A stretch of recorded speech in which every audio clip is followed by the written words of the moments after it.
there's a lot of things that we learned along the way. So is Hawaii a great place to raise a family? I'm going to go through the challenges and the answer to that question.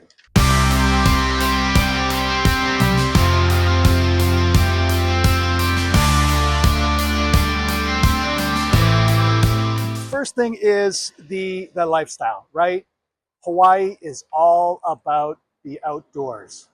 What do we do here as far as activities? Well, you've got golfing, you've got hiking, and you've got a lot of outdoors, and you've got water sports are the main thing about the island. Kona is historically a fishing town and still is.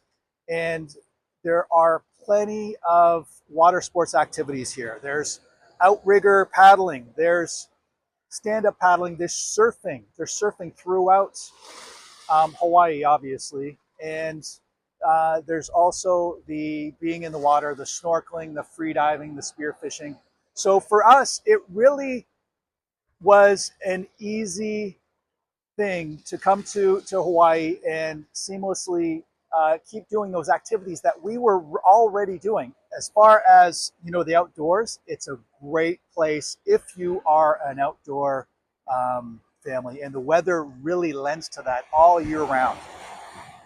So let's get into schooling. Schooling is something that my family, we already were doing a little bit of alternative schooling before we moved to the Kona area.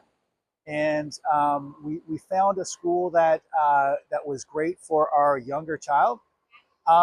But we learned that, there's not a lot of emphasis on the actual academics. There's an emphasis on the where we were at, being at one with the culture and the outdoors, which was great.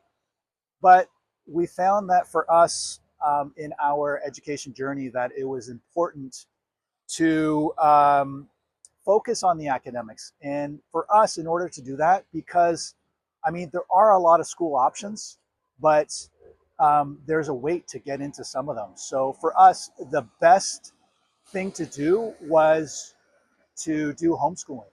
So that's something we've done. And there's a little bit of a challenge with that because, especially with where we live, being in a rural area, there's not a lot of close neighbors and there are not a lot of other kids around. So it's important to consider that in addition to the homeschooling, which was great, which has been great, it's also important to do the social and the outdoor activities. So that's been important. But homeschooling for us was the right answer.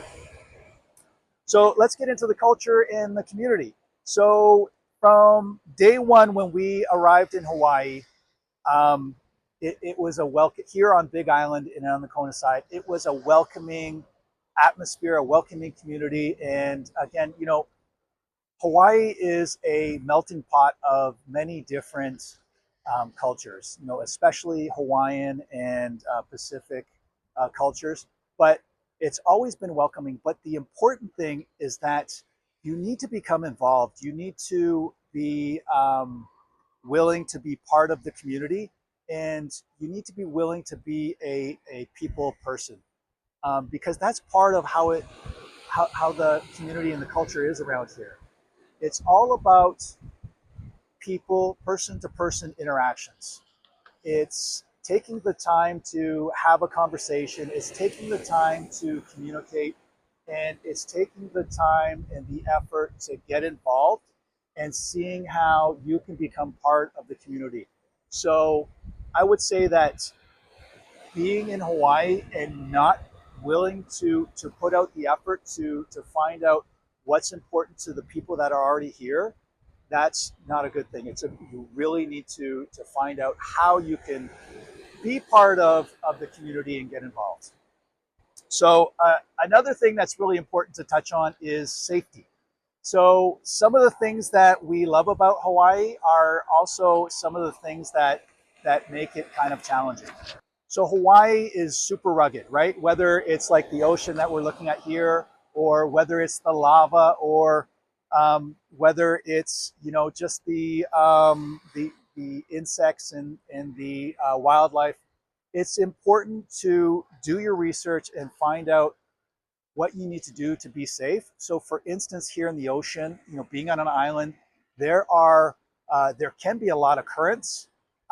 There's not the safety network that might be in other places. So, not always lifeguards around, not always easy access to support. Let's say you're out on a boat and your boat breaks down. Here in Hawaii, there's not the same kinds of things that are on the mainland, like a sea tow or something like that, that you can easily call and get towed back into port. My wife carries around a safety kit in her car at all times, and it's got bandages, it's got alcohol, it's got things because you're inevitably going to be cutting up your feet. So whether it's entering or exiting the water on rocks and lava, it could be the urchins on the floor. Those get people all the time. Let's talk about the roads here, especially again on Big Island, but in Hawaii in general. You've got a lot of two-lane roads. Okay, so that means that there's just a line separating both directions, and you've got windy roads, and there's a couple differences here in the driving. So number one, driving super close to somebody or having somebody drive super close to you is common. And I'm not sure the reason for that, but you're always going to have somebody that's essentially tailgating you here. So just something to consider. The other thing is that you've got people, especially on the winding roads, they like to cut across the corners. So they're not necessarily staying in your lane. So coming around a blind turn and having somebody partially in your lane, common, happens quite often. Get used to it. Always be on your A game. Let's talk about the distance from where you may have come from if you don't live here, if you're not native to Hawaii. Where did you come from? Whether it's the West Coast, East Coast, you probably came from the mainland, maybe you came from another country.